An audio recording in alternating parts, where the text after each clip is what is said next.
Hello friends. आज हम लोग बात करेंगे फ्रांस के कॉन्फ्लिक्ट के बारे में। जो फ्रांस में दंगे हो रहे हैं उसके बारे में बात करेंगे कि आखिर क्या रीज़न था जिसकी वजह से इतने बड़े दंगे वहाँ पर चालू हो गए और जिसकी वजह से आज फ्रांस जल रहा है। तो शुरू से बात करते हैं। एक्चुअली हुआ ये कि फ्रांस में एक अल्जीरियन मोरक्को मूल के व्यक्ति जिसका नाम नाहेल था, उसकी पुलिस द्वारा गोली मार करके हत्या कर दी गई। जिसके बाद से वहाँ पर दंगे चालू हो गए। प्रोटेस्टर्स ने प्रोटेस्ट करना स्टार्ट कर दिया और धीरे धीरे इतना वृहद रूप में बढ़ गया कि वहाँ पर धीरे धीरे सरकारी संपत्ति का नुकसान पहुँचाया जाने लगा। कई लोगों की और मृत्यु हुई। इस तरीके से दंगे धीरे धीरे फ्रांस को बिल्कुल जलाने लगे। पूरे घटनाक्रम को देखें तो हम लोग को समझ में आएगा कि आखिर हो क्या रहा है। हुआ ये कि फ्रांस में एक रोड पर चलने के लिए किनारे की साइड जगह होती है जहाँ से केवल बस जा सकती हैं। एक मुस्लिम नवयुवक जो कि 17 वर्ष का था यानी नाबालिग था, वो उस रास्ते से जा रहा था। वहाँ के पुलिस कर्मियों का कहना है कि उन्होंने उसको वहाँ पर रुकने के लिए कहा, वो नहीं रुका, जिसके बाद उनको गोली चलानी पड़ी। ये पुलिस का वर्डिक्ट था उसके प्रति। जबकि प्रत्यक्षदर्शी जो वहाँ के थे वो कुछ और बोल रहे थे। दोनों के जो भी अ अ, पुलिस के और जो वहाँ के प्रत्यक्षदर्शी दोनों कॉन्ट्राडिक्टरी बात कर रहे थे। ऐसी बातें वहाँ पर हुई। अब आते हैं कि अगर सपोज़ वो नवयुवक वहाँ पर चल रहा था और पुलिस के द्वारा नहीं रोका गया और पुलिस ने कहा, चेतावनी दी कि आप रुक जाइए, वो नहीं रुका, तो क्या केवल इस रीज़न की वजह से किसी को गोली मार देना उचित है? मेरे हिसाब से और आप लोग के हिसाब से शायद ही उचित नहीं है। हो सकता है कि कुछ समस्या होती उसके और दूसरे तरीके होते हैं जिससे उसका समाधान हो जाता। अब लेकिन अगर हम लोग मूल में जाएँ तो हमको पता चलेगा कि जो राइट्स हो रहे हैं वहाँ पर, जो दंगे हो रहे हैं, उसके लिए ये जो घटना थी, इसने एज़ ए कैटालिटिक वर्क किया है, एक उत्प्रेरक की तरीके से काम किया है। केवल यही एक रीज़न नहीं था जिसकी वजह से वहाँ पर दंगे हुए हैं। अगर हम लोग फ्रांस के पास्ट को देखें तो हमें पता चलेगा कि फ्रांस शुरू से ही बहुत बड़ा कॉलोनियल पावर था। उसने आस-पास के जितने भी कंट्रीज़ हैं अफ्रीकन मूल के, वहाँ पर जाकर के अपनी कॉलोनी बसाई थी।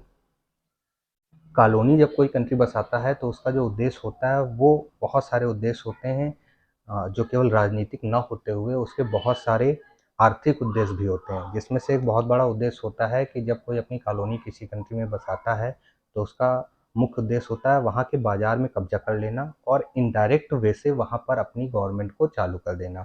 हमारे देश ने भी यही सारी कंडीशन को फेस किया। जैसे हमारे देश में नील की खेती के लिए कहा जाता था कि आपको करना ही करना है।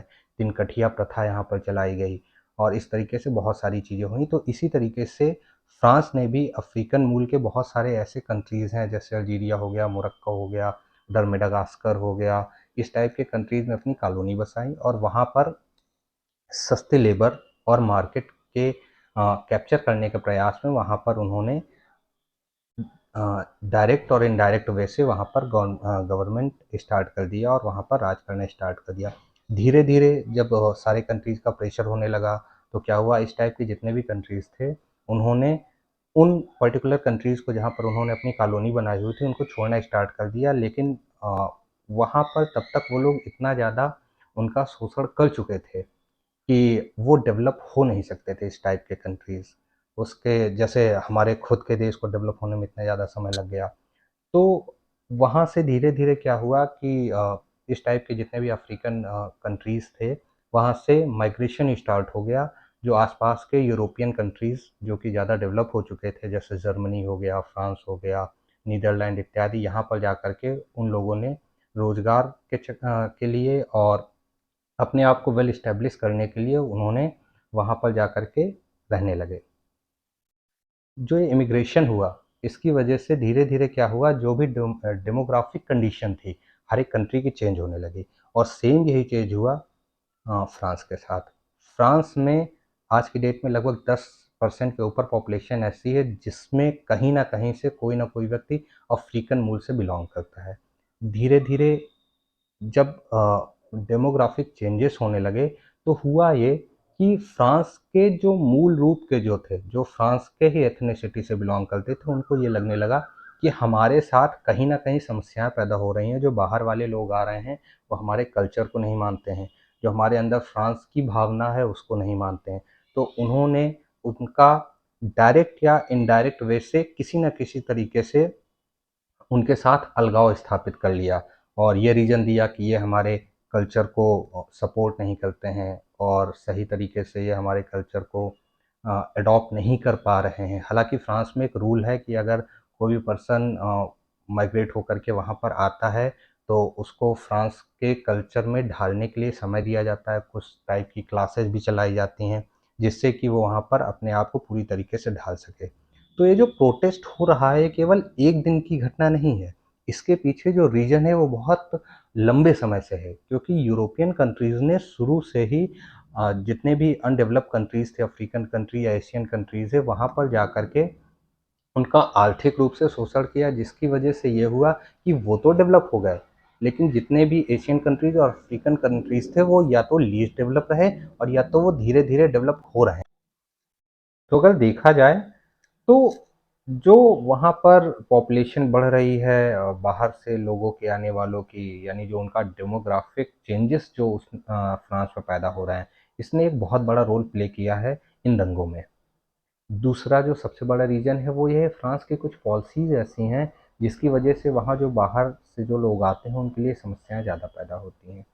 तीसरा जो मुझे लगता है, वो ये है कि फ्रांस में जो पंथ निरपेक्षता है, वो नकारात्मक रूप से है।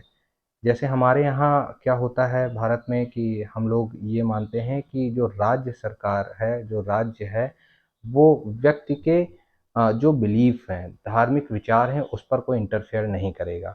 लेकिन फ्रांस में ये होता है कि वो उस धार्मिक बिलीफ को नकार ही देता है, वहाँ की जो राज्य सरकार है, उसका यहाँ पर रूल होता है। तो जो नेगेटिव अप्रोच है धर्म के प्रति फ्रांस में, इसने भी बहुत सारी समस्याएँ पैदा की।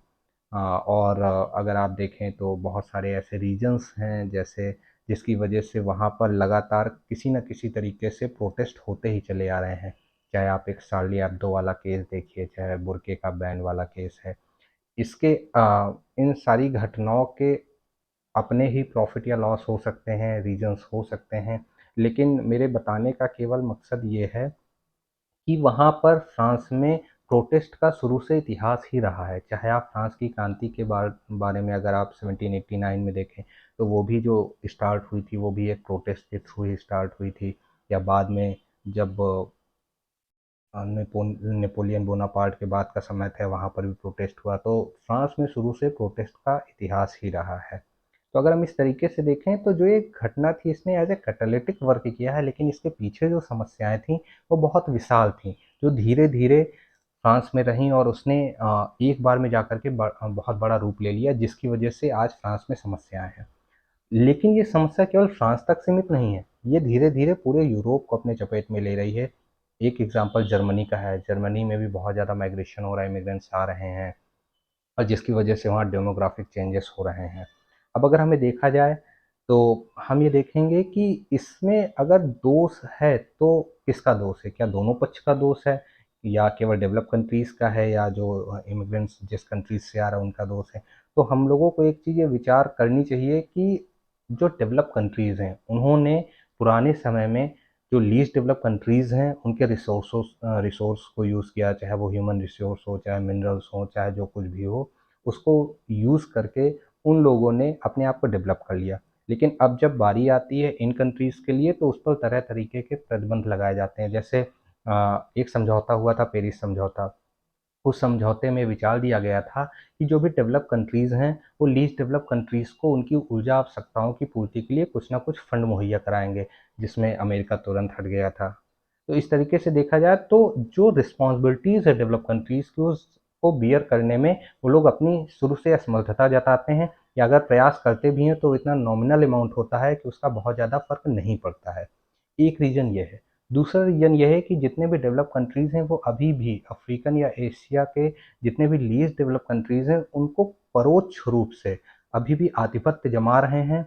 उसमें हो क्या रहा है, जैसे आप देखिए कि वहाँ के बाज़ारों पर वो कब्ज़ा कर लेते हैं। वहाँ के जो रिसोर्सेज़ हैं, उस पर इस तरीके से कब्ज़ा करते हैं कि प्रत्यक्ष रूप से तो उनका हाथ नहीं होता, लेकिन अप्रत्यक्ष रूप से वो सारे बाज़ार उनके कब्ज़े में रहते हैं।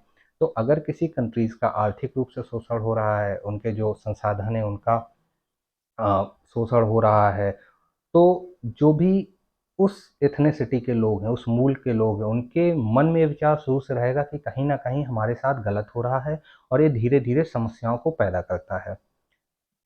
एक रीज़न ये भी है कि अगर ये सोचा जाए कि जो अफ्रीकन मूल के या एशियन मूल के कंट्री जो फ्रांस में पहुँच रहे हैं, वो केवल अपने कल्चर को भूल जाएँ और फ्रांस के कल्चर को एडॉप्ट कर लें, तो ऐसा प्रैक्टिकली पॉसिबल नहीं है। इस टाइप की समस्याएँ जो फ्रांस में हो रही हैं, वो इन्हीं सब रीज़न्स की वजह से हो रही हैं।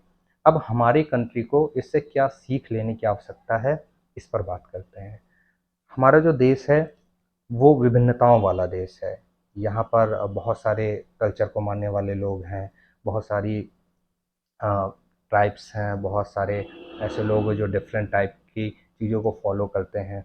लेकिन यहाँ पर भी समस्याएँ धीरे-धीरे बढ़ ही रही हैं। जैसे आप देखिए एनआरसी के केस में काफ़ी प्रोटेस्ट हुआ और सीए केस में काफ़ी प्रोटेस्ट हुआ। तो अगर इस पर सही तरीके से सारी चीज़ें की जाए, गवर्नमेंट को उचित तरीके से इस पर ध्यान देने की आवश्यकता है। नहीं कभी न कभी ये समस्या विकराल रूप ले लेगी। धन्यवाद।